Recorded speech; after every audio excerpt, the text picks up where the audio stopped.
नमस्ते नेचर दोस्तों।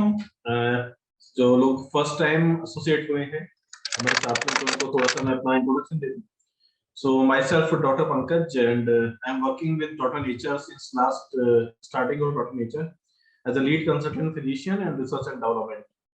And beside this Doctor Nature के अलावा मैं एक हॉस्पिटल है वहाँ भी रिसर्च एंड डेवलपमेंट देख रहा हूँ। तो एक बहुत अच्छी शुरुआत की हुई है डॉक्टर नेचर ने सूक्ष्म प्रोग्राम में, जिसमें बहुत अच्छी अच्छी ट्रेनिंग्स देते हैं और मैं थोड़ा सा टाइम और उसका बहुत स्ट्रिक्ट हूँ। सो इमीडिएट आई स्टार्ट द 6, क्योंकि एक डायट सेलिंग और एक डायट अपना डॉक्टर नेचर बिजनेस में मैं चाहता हूँ कि टाइमिंग का बहुत इंपॉर्टेंस ही हो। क्योंकि आप दोस्तों तो टाइम इतना इंपॉर्टेंट होता है कि अपन को किसी को अपन ने टाइम दे रखा हो मिलने का और अपन उस टाइम पे नहीं पहुंचे, हो सकता है वो आपके लिए एक बहुत बड़ा डायमंड हो, एक बहुत बड़ा एक बहुत अच्छा डिस्ट्रीब्यूटर आके निकले। सो टाइम का अपन को हमेशा शेड्यूल फॉलो करना चाहिए। और आज जो है अपना जो टॉपिक है वो बहुत डिफरेंट टॉपिक है जो मैंने पहले कभी नहीं लिया। रिपीट नहीं है, ये एकदम फ्रेश टॉपिक है। तो मैं चाहूंगा कि आप लोग कॉपी और पेन लेके एक बार बैठ सकते हैं। इसमें अभी प्रॉब्लम तो नहीं हो रही है कि इसमें अपने बहुत अच्छी बात है कि अपने जो पार्टिसिपेंट है उसमें लेमैन पर्सन है जिनको साइंटिफिक लैंग्वेज नहीं समझ में आती, डॉक्टर्स भी है जिनको बहुत साइंटिफिक लैंग्वेज समझ में आती है, और एक एक इन बिटवीन मेंटेलिटी के भी लोग हैं जिनको थोड़ा समझ में आता है, थोड़ा नहीं समझ में आता। तो मैं ट्राई करूंगा कि सभी लोगों को सभी के अनुसार बोलूं मैं। इसमें कुछ साइंटिफिक भी रहेगा, कुछ नॉन साइंटिफिक भी रहेगा और कुछ लेमैन पर्सन के अकॉर्डिंग भी रहेगा। तो आज थायराइड बिल्कुल आप लोगों को क्लियर होने वाला है। थायराइड बीमारी में इतने ज्यादा कंफ्यूजन होते हैं जो आज के टाइम में आप देखोगे कई प्रिस्क्रिप्शंस में मैंने सेंड किया है कि एमडी और एमबीबीएस फिजिशियंस भी प्रॉपर्ली वैसे नहीं कर पाते। सुबोध जी बहुत अच्छी चाय बनाई है आपने। So let's start. Anshu ji change कर दीजिए नेक्स्ट स्लाइड तो फर्स्ट। ठीक है, अभी थायराइड ग्लैंड है क्या? ठीक है, तो सबसे पहले इसकी एनाटॉमी के बारे में मालूम होगी। एनाटॉमी होती है संरचना। ठीक है, अपने गले में एक ग्रंथि होती है, ठीक है, जो बटरफ्लाई तितली देखी होगी, तितली की जो दोनों पंख होते हैं उसके आकार की नुमा होती है। लैरिंक्स जिसको बोलने का अपन वोकल कॉर्ड बोलते हैं, एडम्स एप्पल बोलते हैं, उसके सामने, और ट्रैकिया के साइड, लैरिंक्स के सामने होती है और ट्रैकिया के साइड में होती है। ट्रैकिया जो अपना श्वास लेकर जाता है, ठीक है। तो जैसे अब इसमें बता रखा है कि थायराइड ग्लैंड इज डक्टलेस, ठीक है, इसमें डक्ट्स नहीं होती। और दोनों जो थायराइड ग्लैंड के जो लोब्स होते हैं वो एक स्टेमस करके एक संरचना होती है, उससे जुड़े होते हैं। इसका जो वेट है वो अराउंड 25 टू 30 ग्राम के आसपास होता है। इसकी जो लोब की जो मेजरिंग है, जो अपन बोलते हैं लेंथ है, वो 4 से 6 सेंटीमीटर के आसपास है, ठीक है। और विड्थ जो होती है, चौड़ाई जो होती है, 1.3 से 1.8 सेंटीमीटर के आसपास है, ठीक है। अभी फंक्शंस और हार्मोन्स क्या है उसके बारे में बात करेंगे इसके बारे में। अंशु चेंज करना नेक्स्ट। तो जैसे मैंने बताया कि लार्जेस्ट सिंगल एंडोक्राइन ग्लैंड है बॉडी की, ठीक है। एंडोक्राइन ग्लैंड कौन कौन सी होती है? अंतःस्रावी ग्रंथियां, जैसे पेंक्रियाज हुआ, पिट्यूटरी ग्लैंड हुई अपनी, थायराइड ग्लैंड, एड्रिनल ग्लैंड, बहुत सारी ग्लैंड है जो अगर जिन्होंने बायोलॉजी पढ़ी है 10th तक, वहां भी अपन ने देखा होगा कि बहुत सारी ग्लैंड्स होती है, एंडोक्राइन ग्लैंड्स बोलते हैं। एंडोक्राइन ग्लैंड्स का क्या काम होता है? एक तरह से हार्मोन सिक्रेट करना। जैसे मान लो एक गाड़ी है, गाड़ी के अंदर व्हील हार्ट है, जैसे गाड़ी के अंदर इंजन है, ऐसे ही अपने बॉडी में हार्ट होता है।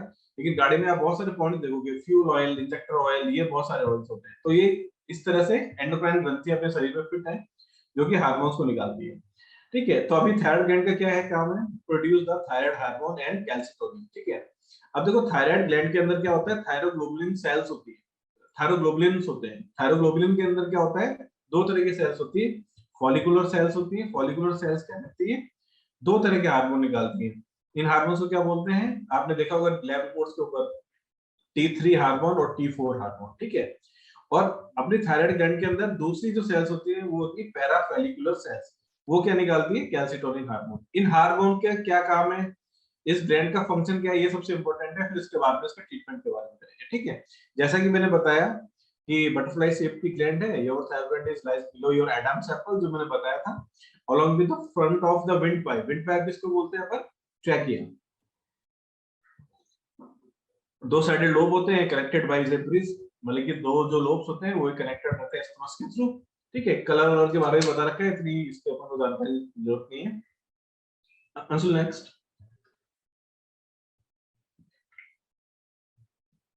ठीक है। नेक्स्ट एनाटॉमी हो गया पूरा। अब एक मैं थोड़ा सा हिंदी में बताता हूँ कि थायराइड क्या है।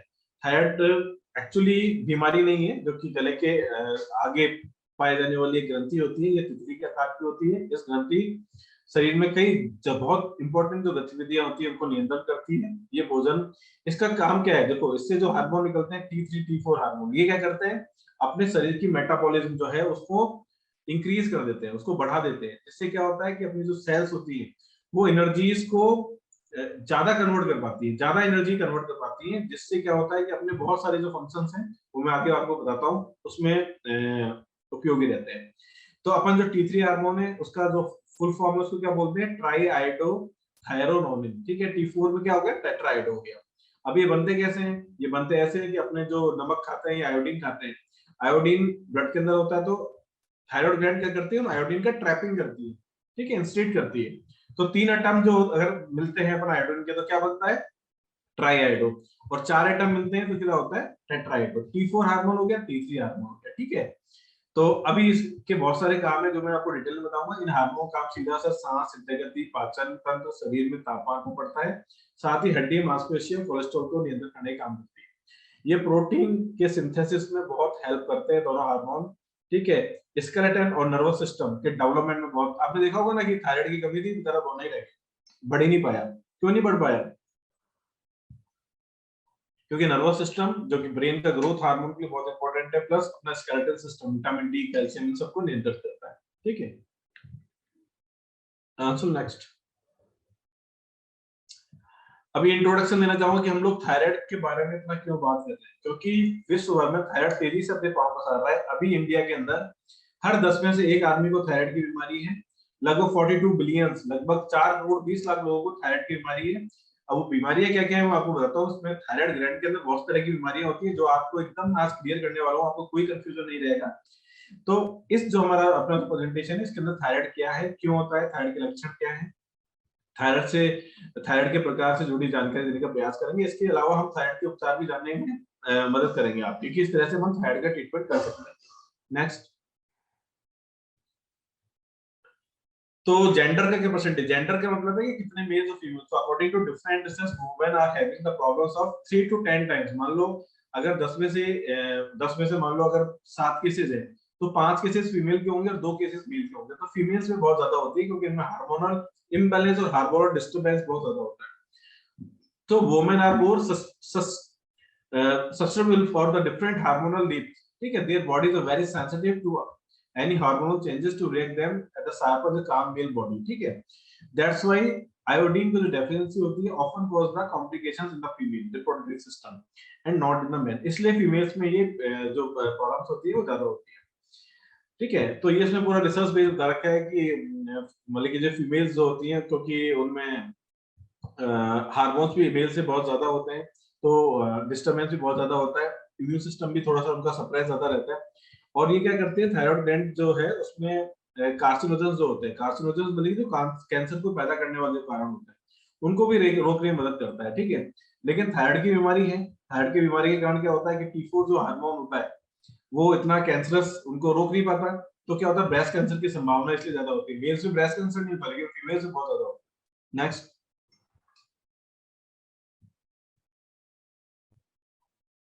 अभी हम लोग बात करेंगे hormone of thyroid gland. Thyroid gland की संरचना समझ में आ गई, कहां पर होती है, कैसे होती है, कितने लोब्स होते हैं, कौन कौन से हार्मोन होते हैं। लेकिन हार्मोन का डिटेलिंग अभी मैं आपको बताऊंगा। ठीक है, तो थायराइड ग्लैंड की लोकेशन आपको बिल्कुल पता ही है। थायराइड पे जो हार्मोन होता है T4 हार्मोन, जिसको टेट्राआयोडोथायरोनिन बोलते हैं, या इसको अपन देखोगे थायरक्सिन भी बोलते हैं। इसका जो निक नेम है वो है थायरक्सिन। T3 है वो ट्राइआयोडोथायरोनिन। ठीक है, अब T4 हार्मोन क्या है, जो कि थायराइड ग्लैंड से सिक्रेट होता है और अपने ब्लड स्ट्रीम के अंदर मिल जाता है। ठीक है, ब्लड स्ट्रीम के मिलने के बाद में क्या क्या काम करता है मैं आपको डिटेल में बताने वाला हूँ। It travel the organ such as kidney और लिवर में जाता है, फिर उसके बाद में ये जस्ट छोड़ो, किडनी और लिवर में जाने के बाद में एक्टिव फॉर्म में कन्वर्ट हो जाता है। ठीक है, ट्राइआयोडोथायरोनिन। T3 हार्मोन भी सेम हार्मोन है, लेकिन T4 की इंपॉर्टेंस बहुत ज्यादा बॉडी के अंदर। T4 ही है जो T3 को साथ में लेके काम करता है। ठीक है, तो T3 is a thyroid hormone that affect the physiological processes such as growth, development और मेटाबॉलिज्म। ठीक है, तो अपने ग्रोथ के लिए, डेवलपमेंट के लिए, मेटाबॉलिज्म के लिए ये वाला हार्मोन जो T3 हार्मोन है ये भी इंपॉर्टेंट है। नेक्स्ट, ये कुछ मेडिकल टर्म्स हैं कि डीआईटी किसको बोलते हैं, एमआईटी किसको बोलते हैं, थोड़े साइंटिफिक टर्म्स हैं कि अपने जो रिलीज कैसा होता है T3 T4, इसके बारे में अपन कोई डॉक्टर का सेशंस होगा उसके बाद में मैं डेफिनेटली बताऊंगा। Next, so thyroid gland secrete mostly two main hormone, जैसे मैंने बताया, ठीक है, it indicate which is T3 and T4, both hormone secrete by the follicular cells, जो मैंने बताया था, एंड कैल्सिटोनिन जो सीक्रेट होता है वो पैराफॉलिकुलर सेल्स होती है। दो तरह की सेल्स होगी, फॉलिकुलर एंड पैराफॉलिकुलर, ठीक है। तो थायराइड ग्लैंड से कितने तरह के हार्मोन सीक्रेट हो रहे हैं, T3 T4 एंड कैल्सिटोनिन, ठीक है। तो thyroid gland do the trapping of iodine, जैसे मैंने आपको बताया था कि अगर 3 एटम आयोडीन के मिलते हैं तो ट्राइआयोडो बनता है, और 4 आइटम अगर मिलते हैं तो आयोडीन आप देखोगे ना कितना इंपॉर्टेंट है हार्मोन को बनाने के लिए। अगर ब्लड स्ट्रीम में अगर अपने खाने में आयोडीन नहीं जाएगा, तो अपने ब्लड स्ट्रीम में आयोडीन नहीं रहेगा, तो थायराइड हार्मोन का फॉर्मेशन कैसे होगा, वो कैसे बनेगा। नेक्स्ट, ठीक है, मैं थोड़ा सा हिंदी में भी बता देता हूँ पूरा। T3 जो T4 हार्मोन है, खून में T4 हार्मोन की अधिकता, अच्छा ये एक तरह से अपन दो तरह की बीमारी देखते हैं ना, हाइपोथायराइड और हाइपरथायराइड। हाइपर का मतलब क्या होता है, बढ़ जाना, हाइपर हो जाना। तो अगर हार्मोन T4 हार्मोन की अगर अधिकता हो जाती है ब्लड के अंदर, तो अपन उसको क्या बोलेंगे, हाइपरथायराइड, ठीक है। वही खून में T4 का कम हो जाना मतलब कि हाइपो, हाइपो मतलब कम, अगर कम हो जाना तो उसको क्या बोलेंगे अपन, हाइपोथायराइडिज्म, थायराइड की कमी, ठीक है। T3 टेस्ट में T4 हार्मोन के सामान्य होने की अवस्था में अगर डॉक्टर को लगता है कि मरीज को हाइपरथायराइड की समस्या, तो इस स्थिति में T3 हार्मोन का टेस्ट भी करा लेना चाहिए, जिससे इवैल्यूएशंस में बहुत फायदा लगता है, ठीक है। तो लेवल के आधार पर बड़े हुए थायराइड को अपन कारण समझ सकते हैं। T3 के स्तर के अधिकता के कारण मरीज में हाइपरथायराइड शिकायत होती है। एक होता है थायराइड एंटीबॉडीज टेस्ट, ठीक है। मान लीजिए हम लोग मेडिकल साइंस में देखते हैं किसी पेशेंट का TSH लेवल, इस थायराइड स्टिमुलेटिंग हार्मोन लेवल अगर 6 और 7 तक है और T4 उसका इतना कम नहीं हुआ, तो अपन उसको थायराइड मान के उसका ट्रीटमेंट स्टार्ट नहीं करेंगे। हम क्या करेंगे, इस 10 से ऊपर है तो मान लेंगे, देखो अगर TSH इसका 10 दिख गया ना, तो मान लीजिए उसका थायराइड की समस्या है, ठीक है। लेकिन अगर आपकी वैल्यू देखो, अपर लिमिट क्या होती है TSH की, 4 या 5 के आसपास होती है, आप लोगों ने रिपोर्ट सेंड करते हो आप देखते होंगे। तो अगर 6 और 7 तक है तो अपन को थायराइड डायग्नोसिस नहीं करना चाहिए, अपन को एक एड ऑन टेस्ट कराना है जिसको बोलते हैं थायराइड टीपीओ एंटीबॉडीज टेस्ट, ठीक है। अगर टीपीओ एंटीबॉडीज टेस्ट पॉजिटिव है, देन हम लोग उसको कोई ट्रीटमेंट या थायराइड का अपन उसको डायग्नोसिस मानेंगे, और डायग्नोसिस होने के बाद में उसका ट्रीटमेंट करेंगे, ठीक है। तो थायराइड नापने के लिए मैंने जैसे बताया, अपन लैब में जो टेस्ट करते हैं वो T3 T4 एंड TSH है, ठीक है। इसके अलावा अपन अल्ट्रासाउंड भी करा सकते हैं उसका देखने के लिए, थायराइड का स्कैन करा सकते हैं, रेडियोएक्टिव आयोडीन टेस्ट है वो भी करा सकते हैं। ये डिफरेंट पोजीशंस पे डिपेंड करता है कि थायराइड की पोजीशन क्या है और उसको कौन सी बीमारी है, ठीक है। अब आगे चलेंगे, नेक्स्ट। अभी सबसे इंपॉर्टेंट है कि अपन थायराइड थायराइड थायराइड क्यों चिल्ला रहे हैं, ठीक है। अब आप फंक्शन देखो, थायराइड एक छोटी सी ग्रंथि, छोटी तो नहीं है, कह अपनी एडेनल ग्रंथि में सबसे बड़ी ग्रंथि है, कितने काम करती है बॉडी के अंदर, ठीक है। इससे इसकी इंपॉर्टेंस जो इंपॉर्टेंट है वो पता पड़ती है कि वे कितनी इंपॉर्टेंट ग्लैंड है अपनी बॉडी के अंदर, जो इतने सारे फंक्शंस को रेगुलेट करती है, ओके। सो नेक्स्ट, अच्छा अभी ये कैसे काम करती है वो मैं आपको बताता हूँ। ये देखो बहुत अच्छी और सुंदर स्लाइड है, इस स्लाइड को समझना, पूरी ट्रेनिंग को समझना एक चीज है।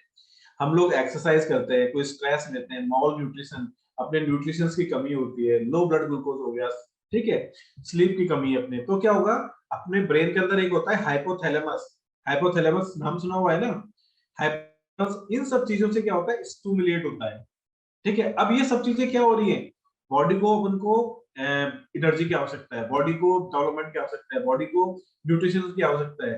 तो अब कैसे आएगी सब चीजें, ब्रेन को कैसे मतलब कि अपनी बॉडी को कैसे पता पड़ेगा। तो ये सब चीजें अगर अपन की आवश्यकता होती है बॉडी के अंदर, नींद की आवश्यकता है, नींद की कमी हो गई, हाइपोथैलेमस स्टिमुलेट होता है। हाइपोथैलेमस क्या करता है, एक तरह का हार्मोन निकालता है जिसको बोलते हैं थायरोट्रोपिन रिलीजिंग हार्मोन, जिसको बोलते हैं TRH शॉर्ट फॉर्म के अंदर। हम लोग क्या शॉर्ट फॉर्म ज्यादा पढ़ते हैं, तो एक बार फुल फॉर्म आती है तो एक बार देखना पड़ता है क्या यही है ना। तो थायरोट्रोपिन रिलीजिंग हार्मोन जो होता है वो हाइपोथैलेमस सिक्रेट करता है। TRH क्या होता है, अब अपने पिट्यूटरी जो ग्लैंड है, पिट्यूटरी ग्लैंड के जो एंटीरियर पार्ट है, आगे का जो पार्ट है, उसको स्टिमुलेट कराता है। हाइपोथैलेमस से TRH निकला, TRH ने क्या किया, पिट्यूटरी के एंटीरियर पार्ट जो है, मतलब आगे वाला जो भाग होता है उसको स्टिमुलेट करा दिया, और उसने क्या निकाला पिट्यूटरी ने, TSH हार्मोन, ठीक है। TSH हार्मोन कहाँ गया, थायराइड ग्लैंड के अंदर अपने मिलने के बाद में, है ना, थायराइड ग्लैंड में जाके क्या किया उसने, थायराइड ग्लैंड से T3 और T4 हार्मोन को निकलवाया। T3 T4 हार्मोन जैसे ही ब्लड के अंदर गए, निकलने के बाद में उन्होंने बॉडी को एनर्जी देना पैदा किया, अपने मूड को अच्छा किया, स्ट्रेस को न्यूट्रिशन देना चालू किया बॉडी के अंदर, ब्लड ग्लूकोज को भी थोड़ा सा ठीक किया, स्लीप को थोड़ा सा बेटर किया। तो आप देखोगे ये पूरी साइकिल है। अब बहुत इंपॉर्टेंट टेस्ट है, आप देख, बहुत इंपॉर्टेंट चीज है कि जैसे ही ब्लड के अंदर T4 और T3 कम होते हैं तो वापस अपन को स्ट्रेस, माल न्यूट्रिशन, लो ब्लड ग्लूकोज, बल्कि अपन को बहुत अनइजी फील होता है। तो जैसे T3 T4 कम हो गए तो वापस अपनी पिट्यूटरी ग्रंथि को संदेश मिलता है कि भाई T3 T4 कम हो रहे हैं, TSH को बनाओ, TSH को बनाओ वापस, ठीक है। टीएसएच करने के बनने के बाद में वापस वही प्रक्रिया स्टार्ट होती है, टीएसएच जाके थायराइड ग्लैंड में जाता है, थायराइड से T3 T4 बनवाता है। तो थायराइड के डायग्नोसिस में आप देखोगे किसी पेशेंट को हाइपोथायराइड है तो वहां पर टीएसएच क्या होगा, कम होगा। हाइपोथायराइड है तो टीएसएच क्या होगा, ज्यादा होगा, क्योंकि अपना जो T4 हार्मोन है वो कम बन रहा है, भले कि हाइपोथायराइड है। अब कम बनने की स्थिति में वो बार बार टीएसएच निकाल रही है पिट्यूटरी के T3 बनाने के लिए, बार बार टीएसएच निकाल रही है। तो हाइपोथायराइड की बीमारी में टीएसएच होता है ज्यादा, T4 होता है कम। और हाइपरथायराइड की बीमारी में, हाइपरथायराइड का मतलब क्या हुआ, हार्मोन T4 बहुत ज्यादा बन रहा है तो टीएसएच बेचारा कम बनता है, पिट्यूटरी कम बनाती है टीएसएच की, T4 ऑलरेडी इतना सारा बॉडी में जा रहा है तो मैं टीएसएच थोड़ा कम बनाऊं। तो हाइपरथायराइड की बीमारी में क्या होता है, टीएसएच होता है लो और T4 होता है ज्यादा, T4 हार्मोन जिसको अपन थायरोक्सिन हार्मोन बोलते हैं। समझ में आ गया? आई थिंक ये पूरा नेगेटिव, ये पॉजिटिव और नेगेटिव फीडबैक के अकॉर्डिंग चलती है साइकिल। नेक्स्ट,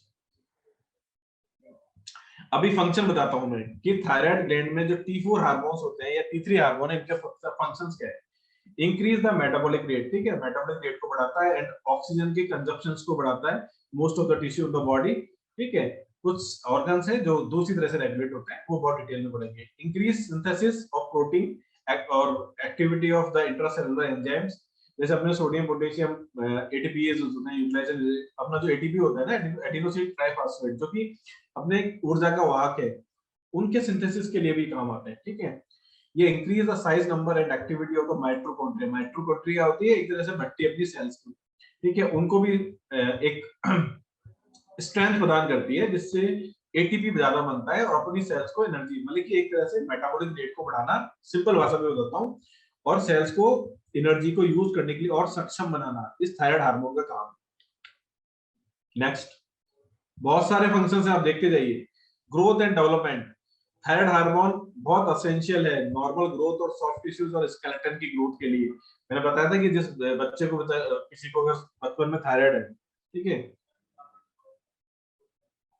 और उसका अगर थायराइड का डायग्नोसिस नहीं हुआ तो बच्चे की हाइट नहीं बढ़ती, किसी भी बच्चे की हाइट नहीं बढ़ रही हो, थायराइड का टेस्ट कराएगी कहीं उसको थायराइड तो नहीं है, क्योंकि अपने थायराइड का ट्रीटमेंट चालू किया तो उसका अपने आप अच्छा, मतलब कि उसका हाइट लेगा वो, ठीक है। ये किस किस लिए रिक्वायर्ड है, required for production and action growth of hormones and IGF. IGF क्या होता है, insulin like growth hormone, growth factor, ठीक है।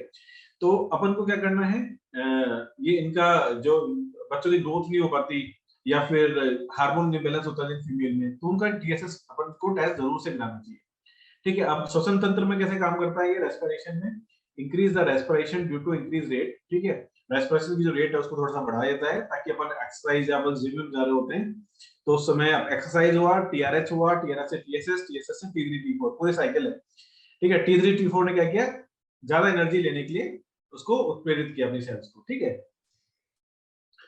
नेक्स्ट,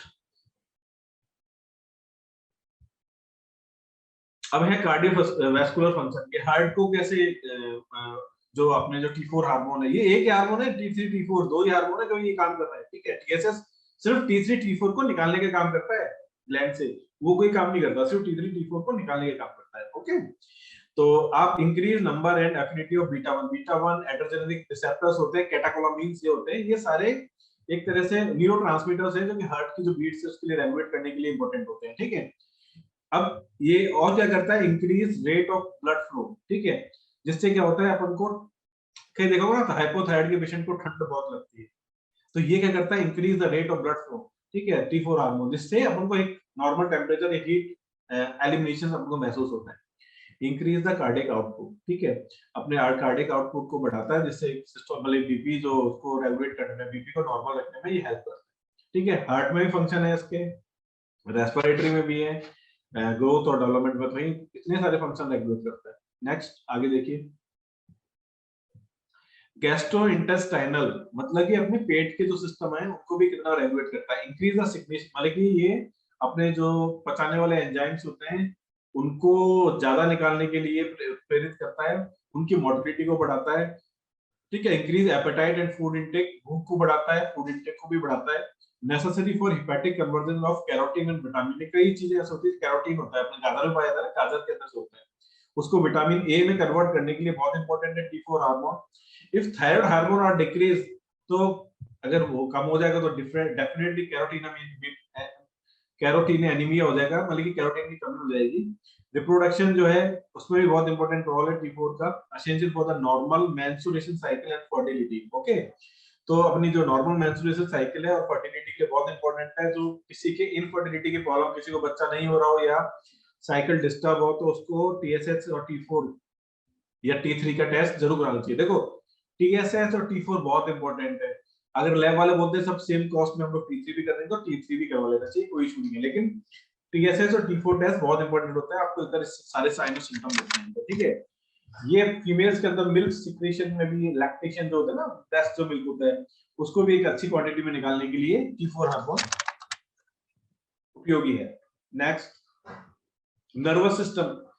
अब ये क्या करता है T4 hormone, promote growth and development of the brain. Brain आपने देखा होगा ऐसे बच्चे जो होते हैं ना वो क्रेटानी मतलब कि उनका ब्रेन प्रॉपर्ली डेवलप नहीं हो पाता और वो ना तो पढ़ाई में तेज होते हैं, ना उनके सोचने समझने की शक्ति भी कम होती है, ठीक है। ये अधिकतर कॉन्जेनाइटल हाइपोथायरायडिज्म होती है। कॉन्जेनाइटल मतलब बचपन से थायराइड ग्लैंड है ही को बोलते हैं कॉन्जेनाइटल, जैसे टाइप 1 डायबिटीज होती है ना, ऐसे ही कॉन्जेनाइटल हाइपोथायराइड डिजीज होती है, इसमें बचपन से ही थायराइड ग्लैंड T4 निकलता ही है और बच्चों को इस तरह की प्रॉब्लम होती है, ठीक है। Essential for normal myelination, myelination होता है कवर शीट होती है नर्व्स के ऊपर, उसमें भी काम करते हैं ये बहुत थोड़ा सा साइंटिफिक लैंग्वेज है। Development of the nervous system in infants, infants मतलब बच्चों का। Increase response of the brain to catecholamine, जो कि हार्ट को और ब्रेन को दोनों को रेगुलेट करने में हेल्प करता है, to increase activation of RS, ठीक है। नेक्स्ट, अब मैंने बताया था कि मेटाबॉलिज्म में कार्बोहाइड्रेट मेटाबॉलिज्म कितना इंपॉर्टेंट मेटाबॉलिज्म है। अगर ये मेटाबॉलिज्म गड़बड़ होता है तो क्या होता है, पेशेंट को डायबिटीज होने की संभावना बहुत ज्यादा होती है। तो increase the rate of absorption of this carbohydrate from GIT, जब ना गैस्ट्रोइंटेस्टाइनल ट्रैक्ट होता है वहां पर अपना जो कार्बोहाइड्रेट से ग्लूकोज बनता है उसके एब्जॉर्प्शन में फायदा करता है, ठीक है। ब्लड ग्लूकोज में, इसलिए ब्लड ग्लूकोज लेवल को इंक्रीज करता है। अपना आया था कि ब्लड ग्लूकोज लेवल कम हो गया तो ये कैसे हेल्प करेगा, ये ऐसे हेल्प करेगा, ये कार्बोहाइड्रेट के मेटाबॉलिज्म को इंक्रीज करेगा, ठीक है। उससे क्या है कि ग्लूकोज का जो लेवल है वो बॉडी के अंदर बढ़ जाता है, ठीक है। ये ग्लूकोनियोजेनेसिस और ग्लाइकोलाइसिस की क्रिया होती है लीवर के अंदर, उसको बढ़ाता है। एक तरह से कम शुगर लेवल नॉर्मल करने में बहुत हेल्प करता है, एक सिंपल भाषा में बताता हूं, ठीक है। नेक्स्ट, देखो इसके फंक्शन खत्म ही नहीं हो रहे, इतना एक छोटा सा हार्मोन इतने काम करता है ये। प्रोटीन मेटाबॉलिज्म, जो protein, small doses of thyroid hormone increase the rate of formation the protein by the ribosome, ribosomes होते हैं RNA जो होते हैं, तो अपने RNA को बनाने के लिए इतना इंपॉर्टेंट है। आप देखो ना अभी जो वैक्सीन बनी थी वो RNA के ऊपर तो काम करी थी, तो जिन पेशेंट्स का थायराइड बहुत ज्यादा था या तो उनको एक बार स्टडी करके ही डोज लगानी पड़ती थी उन लोगों को। It increase RNA synthesis by the genes, ठीक है। Large doses of thyroid hormone lead to excess to catabolism of muscles protein, ठीक है। अगर बहुत ज्यादा, आपने देखा होगा ना सिंपल एग्जांपल बताता हूं, हाइपरथायराइड के पेशेंट होते हैं पतले, अभी भी बताऊंगा आपको, अभी एकदम क्लियर करूंगा हाइपर हाइपर के सिम्टम सारे। तो ये इसलिए तो होते हैं क्योंकि ज्यादा डोज ऑफ हार्मोन चलेगी उसको, तो अभी इतना कैटाबॉलिज्म हुआ उसकी मसल्स का, ठीक है, तो मसल्स प्रोटीन का, तो वो लीन एंड थीन हो गया, तो मसल मास कम हो गया। Okay, next, lipid metabolism, all aspect of the fat metabolism increase, तो जितने भी मेटाबॉलिज्म है, कार्बोहाइड्रेट है, प्रोटीन का है, लिपिड का, ये सारे क्या है, खाना खा रहे हैं ना अपन, तो जो जो कार्बोहाइड्रेट है तो उसका मेटाबॉलिज्म, जो अगर लिपिड जो अपन को जो ऑयली चीजें लिए, फैट लिया, उसका लिपिड मेटाबॉलिज्म। तो थायराइड हार्मोन एक्सेलरेट मतलब कि बढ़ाना the oxidation of the fatty acids by the cells, ठीक है, लोअर्स द लेवल, ठीक है। अब देखो, आप देखोगे कि कोलेस्ट्रॉल, जो थायराइड का पेशेंट है उसका कोलेस्ट्रॉल लेवल आपको हाई मिलेगा। अब उसके कोलेस्ट्रॉल के पीछे नहीं भागना, आपको आपको उसको थायराइड को ठीक करना है। जैसे ही आप थायराइड ठीक कर दोगे कोलेस्ट्रॉल लेवल अपने आप नीचे आ जाएगा, ठीक है। तो ये एक तो एंडोक्राइनोलॉजिस्ट जो है वो इस लेवल की चीजें समझते हैं कि पेशेंट का थायराइड ज्यादा आ गया तो कहीं सर थायराइड का ट्रीटमेंट दे दो ना आप, ना अपन को हाइपोथायराइड को ठीक करना है। हाइपोथायराइड को आप जैसे करोगे तो बिना कोलेस्ट्रॉल की दवाई हुई उसका कोलेस्ट्रॉल एकदम नीचे आ जाएगा, नॉर्मल आ जाएगा। Okay, next. तो ये फंक्शन मैंने तेरी डिटेल में बताया, ये एक छोटे स्लाइड्स के रूप में फंक्शंस बता रखे हैं। The thyroid gland secrets several hormone T3 T4 के बारे में बताया है। तो किस किस में काम आती है? मेटाबॉलिज्म, कितनी तरह के मेटाबॉलिज्म, प्रोटीन का, कार्बोहाइड्रेट का, लिपिड का। ग्रोथ, हमारे शरीर की ग्रोथ, हमारे शरीर के बढ़ने में बहुत काम आता है। बॉडी के टेम्परेचर को मेंटेन करने में काम आता है। ठीक है, during infancy and childhood adequate thyroid hormone is crucial for brain development के भी काम आता है। नेक्स्ट, अभी सिम्टम क्या है थायराइड डिजीज के? देखो ये बहुत इंपॉर्टेंट है, इस चीज को आप समझ लेना। दो तरह की बीमारी है मार्केट में आजकल, मेन तो, बाकी तो बहुत सारी है। मैं तो आपको थायराइड की 10 बीमारी बता सकता हूँ। गोइटर है, थायराइड नोड्यूल है, ठीक है, थायरोडाइटिस है, थायराइड कैंसर है, कुछ कुछ तो चलो यहाँ बता देते हैं। अभी थायराइड के सिम्टम क्या है? अंशुल नेक्स्ट कर दो, एक पिक्चर वाली जो स्लाइड आएगी उसमें। ठीक है, अभी देखिए आप स्लाइड के अंदर इधर देख रहे हैं आप हाइपोथायराइड, और स्लाइड के अंदर हाइपरथायराइड। ठीक है, तो हाइपोथायराइड क्या होता है? T4 हार्मोन का कम हो जाना बॉडी में और TSH का बढ़ जाना। ठीक है, उसके क्या क्या साइन है? हाइपोथायराइड के क्या क्या साइन है? ड्राई कॉर्सी हेयर, एकदम ड्राई बाल हो जाएंगे उसके। लॉस ऑफ आईब्रो, आईब्रो के जो बाल होते हैं उनका लॉस होना स्टार्ट हो जाएगा। पफी फेस, फूला हुआ चेहरा दिखेगा उसका। एंड्रास गोइटर, उसका जो जो गर्दन का हिस्सा है वो यहाँ पर जो है वो थोड़ा सा आपको बढ़ा हुआ दिखाई देगा। उसकी हार्ट बीट क्या होगी? स्लो होगी। आप पल्स लोगे ना, पल्स ऐसे आएगी 64, 70, 60 के आसपास। 70 तो नहीं, 60 से नीचे या 60 के आसपास। उस पेशेंट का मोटापा बढ़ता है, हाइपोथायराइड। वेट गेन, उस पेशेंट को कॉन्स्टिपेशन होता है, कब्जी होती है उस पेशेंट को। ठीक है, नेल्स में स्प्लिटिंग होती है उसके, ना नेल्स कटे फटे से रहेंगे। उनको ऑर्थराइटिस का रिस्क ज्यादा होता है, पेन ज्यादा रहता है बॉडी के अंदर। कोल्ड को इंटॉलरेंस, भले जरा सी थोड़ा सा कहीं पर डस्ट हुआ छींकने लग जाएंगे, या फिर कोल्ड, उनको ठंड सहन नहीं होती ऐसे पेशेंट्स को। अभी मैं बात कर रहा हूँ सिर्फ हाइपोथायराइडिज्म। ये बहुत इंपॉर्टेंट स्लाइड है। एक तो मैंने पहले स्लाइड बताई थी आपको कि कैसे फंक्शन करते हैं, कि हाइपोथैलेमस से टीआरएस, टीआरएस से टीएसएस, टीएसएस से T3 T4 ब्लड के अंदर गए, ब्लड में कम हुआ, कम होते टीएसएस वापस निकलना चालू हुआ, पूरी साइकिल मिलती है। ठीक है, फिर आप देखोगे उन पेशेंट्स को डिप्रेशन बहुत ज्यादा होता है, मूड स्विंग्स होते हैं उनके बहुत ज्यादा। अभी तो एकदम खुश होंगे, दूसरी 1 घंटे बाद वापस कि अरे मैं तो ये भूल गया, या फिर उनको भूलने की बीमारी ज्यादा होती है ऐसे पेशेंट्स को। ठीक है, फटीग है, इनफर्टिलिटी, ऐसे पेशेंट्स को हिंदी में क्या बोलते हैं, बंध्यता, बंध्यता बहुत ज्यादा होती है, इनफर्टिलिटी, बच्चे नहीं होना। इनके जो मेंस्ट्रुएशन होते हैं बहुत हैवी होते हैं। ठीक है, मसल्स में बहुत दर्द रहता है, मूडीनेस होते हैं, और पीरियड्स इर्रेगुलर होते हैं इनके। इतने सारे सिम्टम मैंने आपको बता दिए, 2-4 सिम्टम आपको बताते, इतने सारे सिम्टम मैंने आपको बता दिए। इस तरह के सिम्टम आपको दिखें, तुरंत टीएसएस और T4 कराओ, रिपोर्ट हमारे पास भेजो, या फिर डायरेक्ट, तो थायराइड के चांस बहुत ज्यादा रहते हैं। ठीक है, ऐसे देखो अभी ड्राई हेयर या फिर हेयर फॉल भी बहुत होता है ऐसे पेशेंट में, बाल झड़ना। मैं बोलता हूँ ना, बाल झड़ रहे हैं तो सीबीसी कराओ, टीएसएस कराओ, इसी कारण बोलते हैं। अभी अपन आते हैं दूसरी बीमारी की तरफ, हाइपरथायराइड।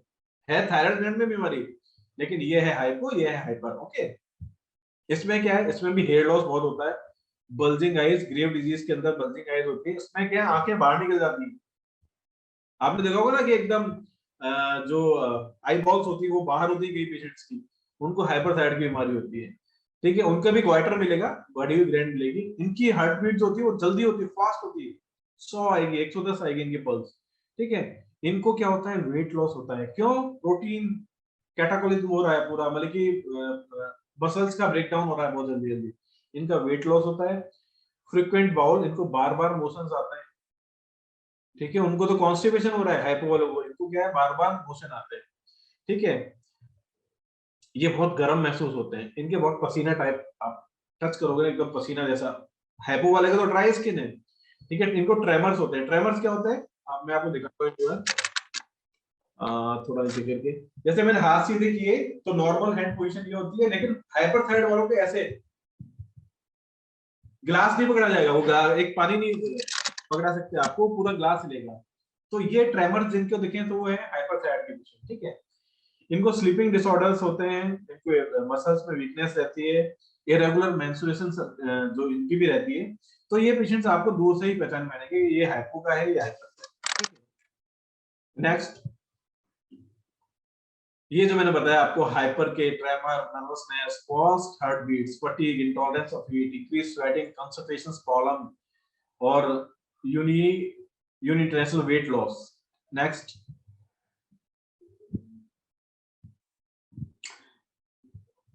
नेक्स्ट,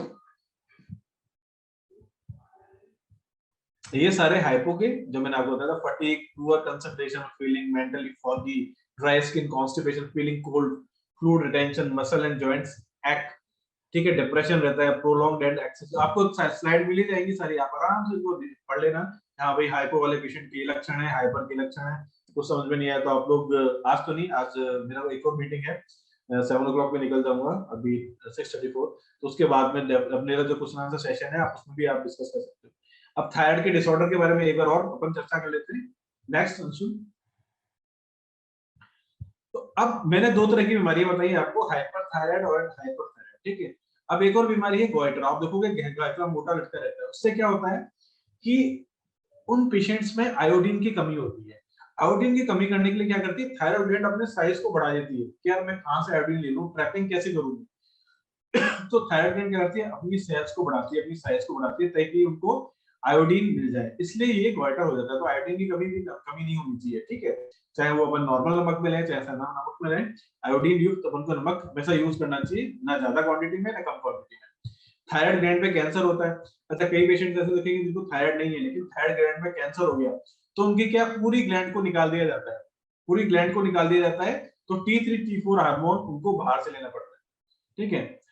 तो अब क्या है कि ऐसी कंडीशन में तो हम लोग एलोपैथी जो लीवोथायरॉक्सिन सोडियम है उसके साथ में अपने प्रोडक्ट्स को चला सकते हैं, लेकिन अभी मैं जो बताऊंगा थायराइड के कारण उनको हम लोग पहले से अगर सचेत हो जाए या फिर थायराइड होने के बाद में उनका अगर इस्तेमाल करें तो हम डेफिनेटली उनको लोगों को लीवोथायरॉक्सिन सोडियम जो कि थायरोनॉम थायरो इस तरह की जो ड्रग आती है उनको लेने की आवश्यकता नहीं पड़ेगी। नेक्स्ट,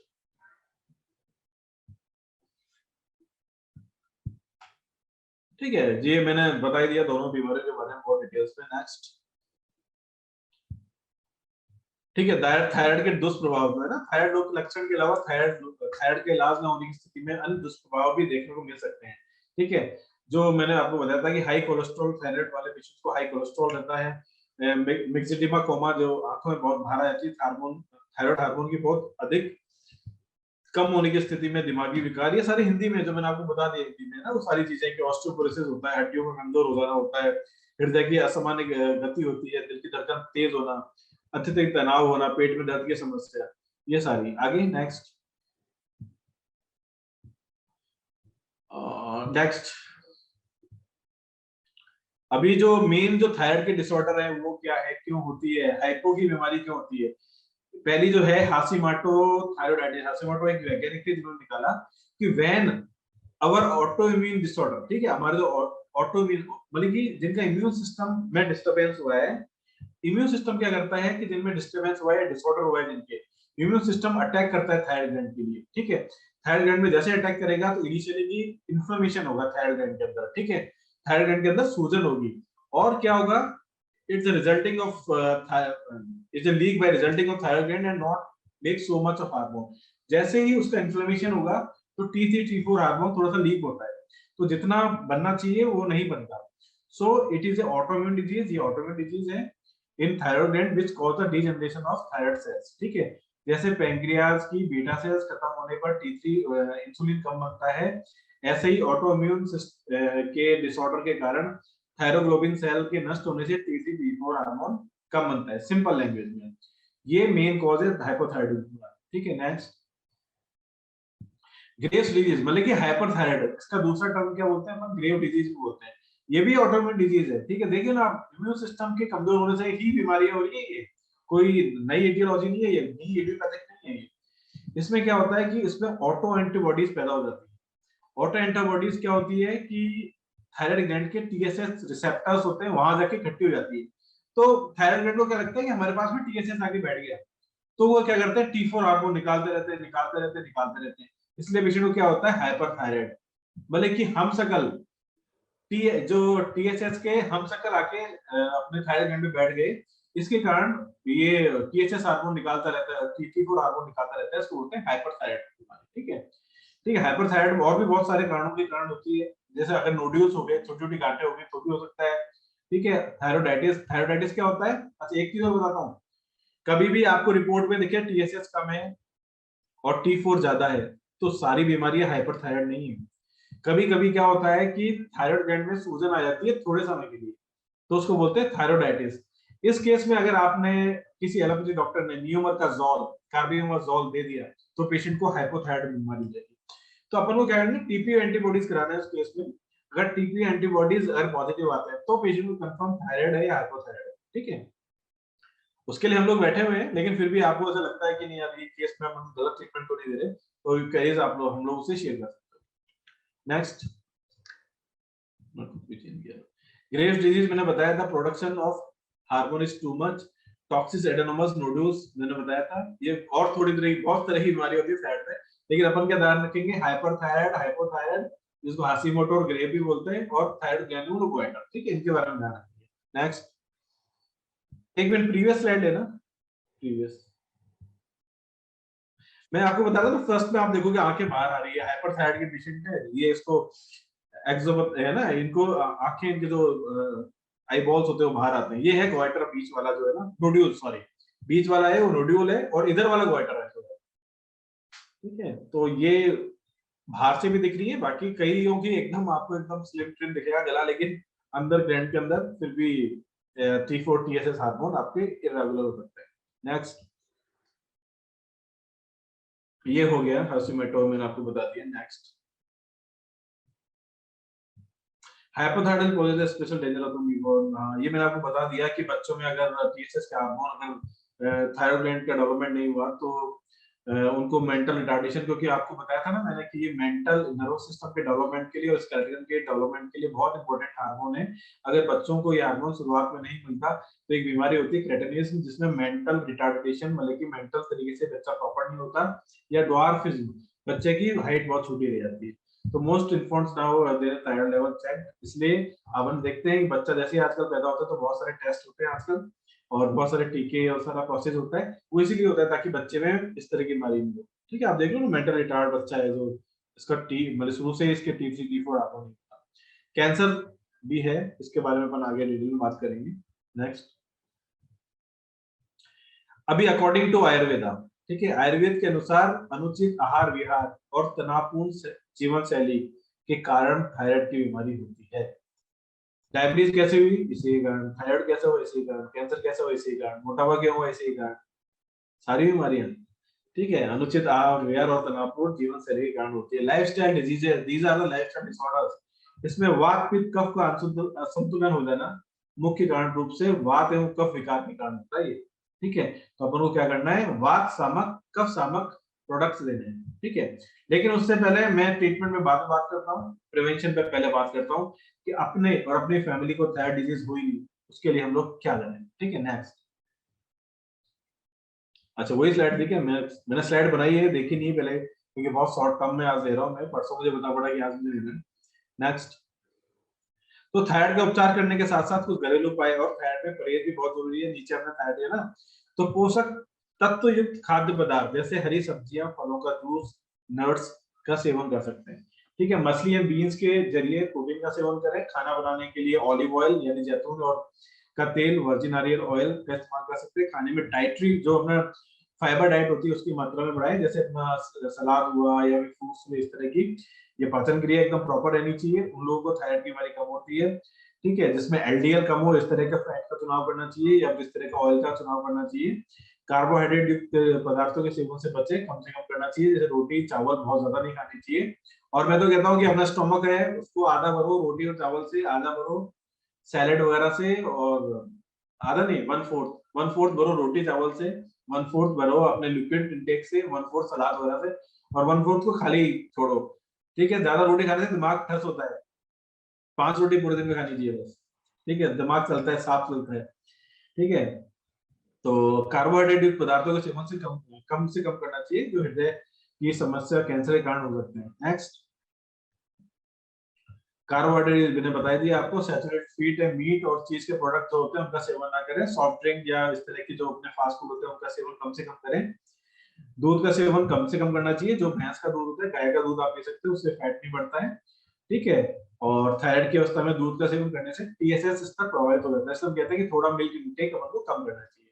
जंक फूड जैसे चिप्स, कैंडी, बर्गर, पिज्जा, खाद्य पदार्थ जो है थायराइड की अगर बीमारी होती है तो उससे परहेज करना चाहिए।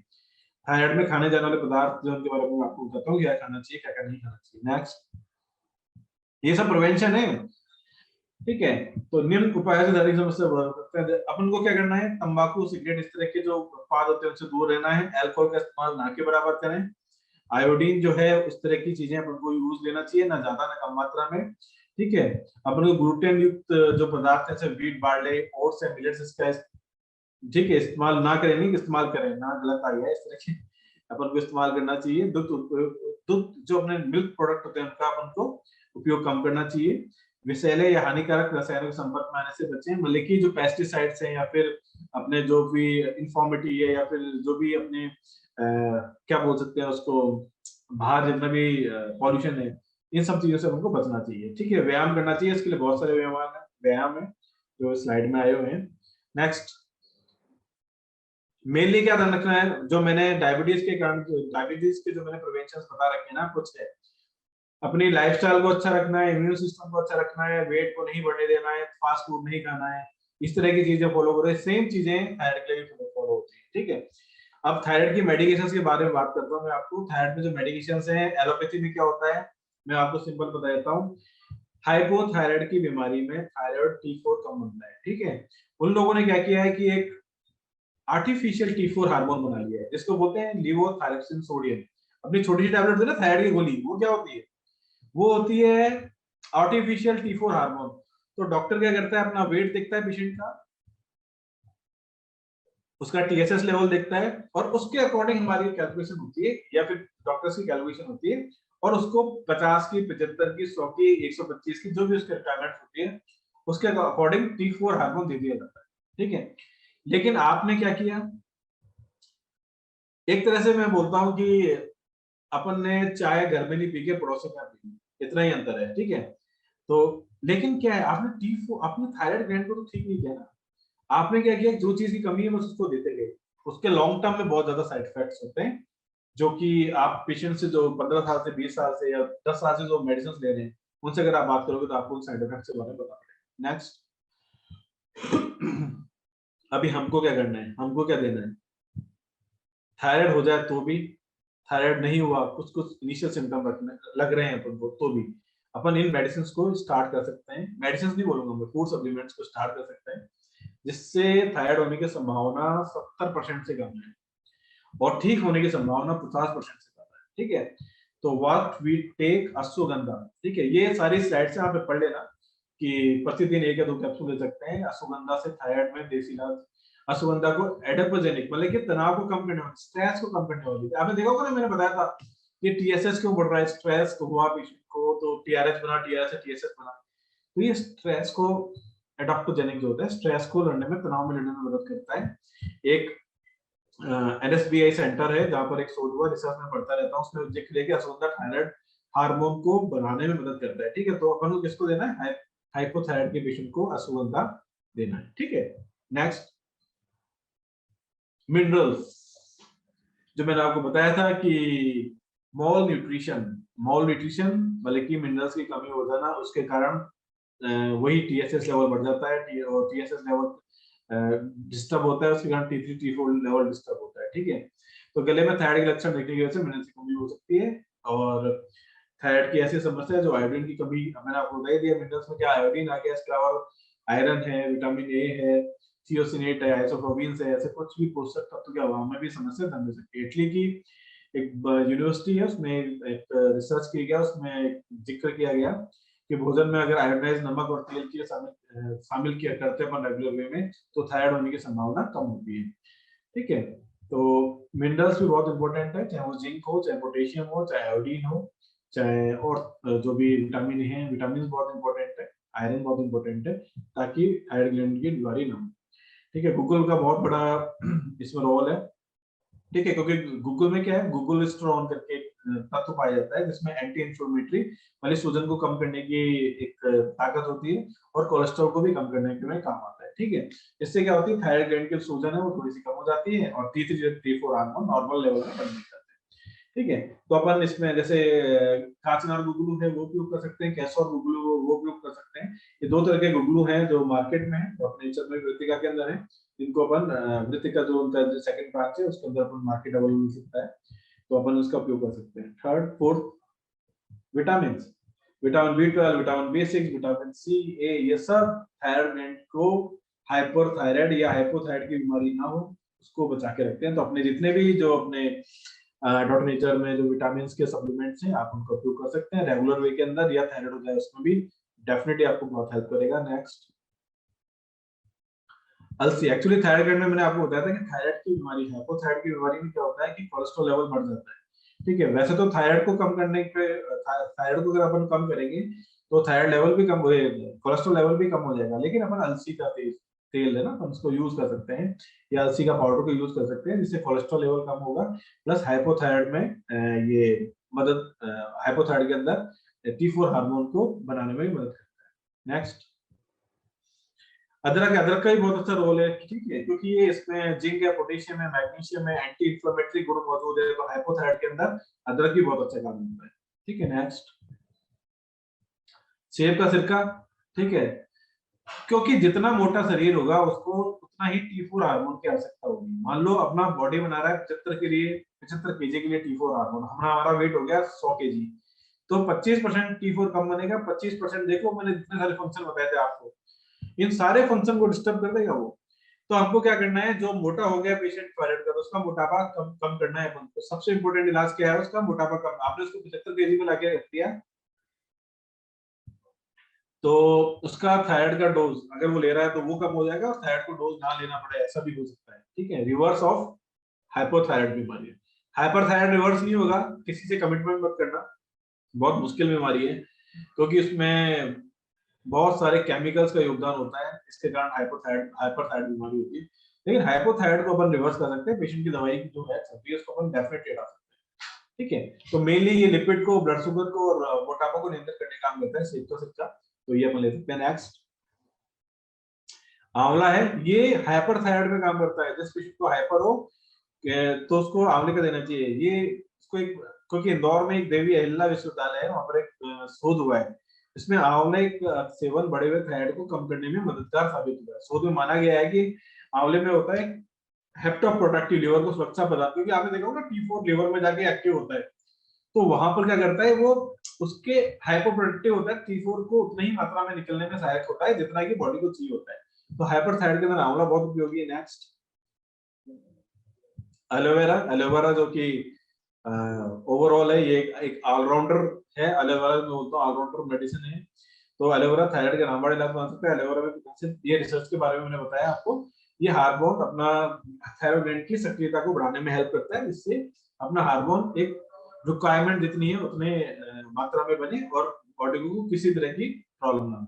नेक्स्ट, तो मैंने आपको इतनी सारी चीजें बताई, थायराइड की संरचना, थायराइड में कौन कौन से हार्मोन होते हैं, हार्मोन के ऊपर नीचे से क्या हो रहा है, ऊपर जाने से क्या हो रहा है, नीचे जाने से क्या हो रहा है। ठीक है, ऊपर नीचे गए तो हाइपोथायराइड में कौन कौन से लक्षण आ रहे हैं, हाइपर में कौन कौन से लक्षण आ रहे हैं। मैंने आपको ये भी बताया कि मेडिकल साइंस में कैसे ट्रीटमेंट मिलता है और हमारे कौन कौन से प्रिवेंशन के मेथड है जिनके थ्रू हमको थायराइड हो ना हो। ठीक है, दूसरा मैंने आपको कुछ इंग्रेडिएंट्स मतलब कि कुछ तत्वों, कुछ फूड सप्लीमेंट्स के बारे में बताया जिनके अपन रेगुलर सेवन करते हैं, सेवन करने से तो थायराइड तो होगा नहीं, अगर थायराइड हो गया तो वो उसको कम करने में मददगार होते हैं। तो जितने भी कंटेंट्स हैं उसके अकॉर्डिंगली हम, हमारे जो डॉक्टर में प्रोडक्ट हैं वो, जैसे मैंने फर्स्ट बोला था आपको, ashwagandha tablet, immune plus juice और ड्रॉप क्यों दे रहे हैं अपन, पेशेंट के इम्यून सिस्टम को ठीक करने के लिए। देखो हाशिमोटो इम्यून सिस्टम का डिसऑर्डर है, ग्रेव्स वो भी इम्यून सिस्टम का डिसऑर्डर है। ठीक है, तो दोनों बीमारियां मेन कारण है हाइपर और हाइपर की, तो उनको अपन ठीक कर सकते हैं। आंवला जिंजर मैंने आपको बताया था, आंवला जिंजर का उपयोग कीजिए आप हाइपरथायराइड के पेशेंट में। एलोवेरा हाइपर और हाइपो दोनों को दे सकते हो। व्हीट बार्ली ग्लूस जो है वो आप हाइपर और हाइपो दोनों को दे सकते हो। न्यूट्री सपोर्ट पाउडर अधिकतर अपन को हाइपरथायराइड के पेशेंट को देना है। फ्लैक्सीड ऑयल हाइपो वाले को देना है क्योंकि उसका कोलेस्ट्रॉल लेवल बढ़ेगा। एप्पल साइडर विनेगर हाइपो वाले को देना है क्योंकि उसका वेट बढ़ेगा, बढ़ा हुआ है, उसको कम करना है हमें। ठीक है, आंवले की हरित विविधक, क्योंकि आंवला है इसके अंदर, तो हमको ये हाइपर वाले जो पेशेंट्स हैं उनमें देना है। नेक्स्ट, जैसे मैंने ये सब इंग्रेडिएंट्स हैं जो प्रोडक्ट ट्रेनिंग में आप देखते होंगे, जैसे जी लेते हैं, आजकल तो हमारे बहुत सारे डिस्ट्रीब्यूटर हैं, स्वाधीन मोदी जी हैं, नितिन मोदी जी हैं, संजय सरकार मेहता जी हैं, उनको बहुत खुशी हो रही है आजकल की इतनी सारी चीजें सीखने के बाद में वो लोग खुद ट्रेनिंग ले रहे हैं। और डेफिनेटली हम लोग ट्रेन द ट्रेनर वाले प्रोग्राम के अंदर मैं चाहूंगा कि इस तरह की ट्रेनिंग में आज मैं जो ले रहा हूँ वो कम से कम 50 डिस्ट्रीब्यूटर आगे वाले टाइम में ले पाए। मैं और भी स्लाइड्स को थोड़ा सरल करने की कोशिश करूंगा, स्लाइड्स में प्रोवाइड करके, ताकि आप लोग ट्रेनिंग दे पाए। तो फर्स्ट अपन ने एस्कोना टैबलेट के बारे में बात की, इम्यून स्टॉप के बारे में बात किया कि किस तरह से हेल्प कर रहा है, इम्यून सिस्टम को इंप्रूव करने में काम करता है। Next, immune plus juice same auto immune system को ठीक करना है, aloe vera fruit and herb juice अपने हाइपोथायराइड में देना है। ठीक है, बेनिफिट्स इसमें दे रखे हैं, अपने सारे विटामिन देखिए ना, मैंने जो आपको समस्याएं बताई कि विटामिन की कमी हो रही है, मॉल न्यूट्रिशन हो रहा है, सब चीजों की पूर्ति ये प्रोडक्ट कर रहे हैं। ठीक है, नेक्स्ट, ये न्यूट्री सपोर्ट पाउडर बहुत फायदा करता है हाइपोथायराइड के पेशेंट और हाइपोथायराइड के पेशेंट में, इसमें सब कुछ है जो अपन एक थायराइड ग्लैंड को एक पूरा एक तरह से उसके पूरे न्यूट्रिशन के लिए जो चाहिए होता है। नेक्स्ट, फ्लैक्सीड ऑयल कैप्सूल, वही कोलेस्ट्रॉल को कम करने के लिए। थायराइड वाले पेशेंट का कोलेस्ट्रॉल लेवल बहुत हाई होता है क्योंकि उनका मेटाबॉलिज्म, जो लिपिड मेटाबॉलिज्म होता है, वो डिस्टर्ब होता है। नेक्स्ट, एप्पल साइडर बिल्कुल पेशेंट का वेट कम करिए, हाइपोथायराइड में आपको एकदम मिरेकल रिजल्ट्स मिलेंगे। आपका कोई पेशेंट अगर डोजिंग 125 ले रहा है तो सीधा 50 पे आ जाएगा। आंवले की हाइपरथायराइड के पेशेंट को दीजिए आप, डेफिनेटली बहुत अच्छा वर्क करेगा। नेक्स्ट, ठीक है, ये एक तरह से समरी है जो मैंने आपको बताई है। आई होप कि आप लोगों को मेरी बातें समझ में आई होगी। स्लाइड 69 थी और मैंने 1 घंटे के समय, शायद कम समय में ही उनको पूरा किया है।